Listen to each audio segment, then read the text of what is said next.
తర్వాత ఘంటసాల గారి జీవితంలో ఎవరికి తెలియని విషయాలు ఏమైనా ఉన్నాయండి? అసలు జనాలకు తెలియని విషయాలు ఏమైనా ఉంటే తెలియని ఏమన్నాయి అదే సినిమాలకు సంబంధించి కానీ సినిమా పాట దాకా వచ్చి మిస్ అయిపోయిన పాటలు కానీ అట్లా ఏమైనా ఉన్నాయా? నాకు తెలియదు, అసలు తెలియదు. ఎందుకంటే 50 ఏళ్ళలో నేను ఫీల్డ్ నుంచి వచ్చేసాను అంతే. ఎప్పుడైనా పెడితే 1-2 రోజులు వెళ్ళి ఉంటుంది తప్పితే మీ చెల్లయ్య కూడా ఏం చెప్పదా విషయాలు ఏమి, ఇంట్లో విషయాలు ఏమి అసలు చెప్పదు కదా? ఎప్పుడు లేదు, ఎప్పుడు చెప్పరు అసలు. మా చెల్లెలు కూడా తెలియచక్కది ఏం కాదు, ఓకే, బాగా తెలియగలది. మామూలుగా వీళ్ళు ఉన్నప్పుడు మెడ్రాస్లో ఉన్నప్పుడు విశ్వనాథం గారి భార్య అడిగి ఏ సాహిత్యం ఎట్టా ఉంది ఏమిటి ఇది ఎట్టా ఎట్టాగా అదెట్టా ఎట్టా వీళ్ళందరికీ సలహా ఇస్తున్నది. భానుమతి కూడా చాలా పరిస్థితి ఉండేది. తప్పనిసరిగా వచ్చి దీన్ని ఇంటికి తీసుకెళ్ళి రేపు చేసి పండగకి దసరాలకి భానుమతి ఇంటి దగ్గర చాలా భానుమతి గారితో మంచి స్నేహం అంటే కదా సావిత్రి గారికి, బాగా బాగా స్నేహంగా ఉండేది. అది అంతే తప్ప పెద్దగా. మరి సినిమా నటి సావిత్రి గారితో కూడా బాగా పరిచయం ఉండేదండి ఈ సావిత్రమ్మ గారికి. వాళ్ళందరితో ఉన్నారు, లీలా గీలా వీళ్ళందరూ వచ్చారు. వాళ్ళు ఎక్కువ అంటే వీళ్ళు సింగర్స్ ఎక్కువ అంటే ఎవరన్నా ఆయనకి స్టూడియో గారితో ఆయన ఇంటికి వస్తే వాడు కారులో కూర్చున్నప్పుడు ఇంటికి వచ్చి వారితో మాట్లాడి ఇద్దరు కలిసి కారులో పెడుతూ ఉండేవాడు. పి సుశీల గారితో వీళ్ళందరితో అదే సంబంధం. పి సుశీల గారు మీకు ఏమైనా బంధువు అవుతారా? కాదు. తర్వాత ఏంటి ఘంటసాల గారు ఆర్థికంగా దెబ్బతినడానికి కారణం ఏంటి?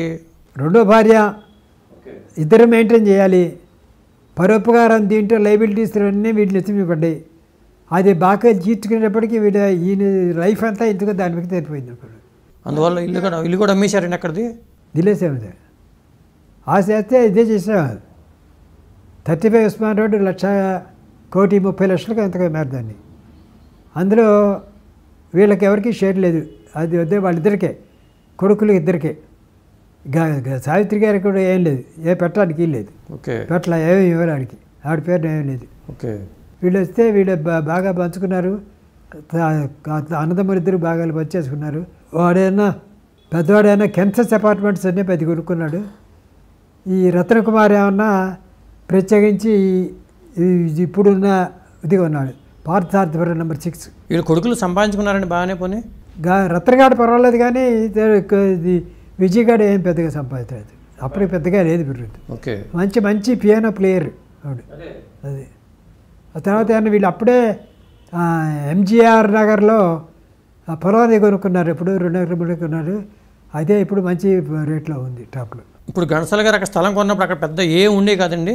35 ఉస్మాన్ రోడ్లో అది శివగంగా జమీందార్ది. అది అవన్నీ ఖాళీ స్థలాలు అప్పట్లో. అన్నీ ఖాళీ, అంతా ఖాళీయే.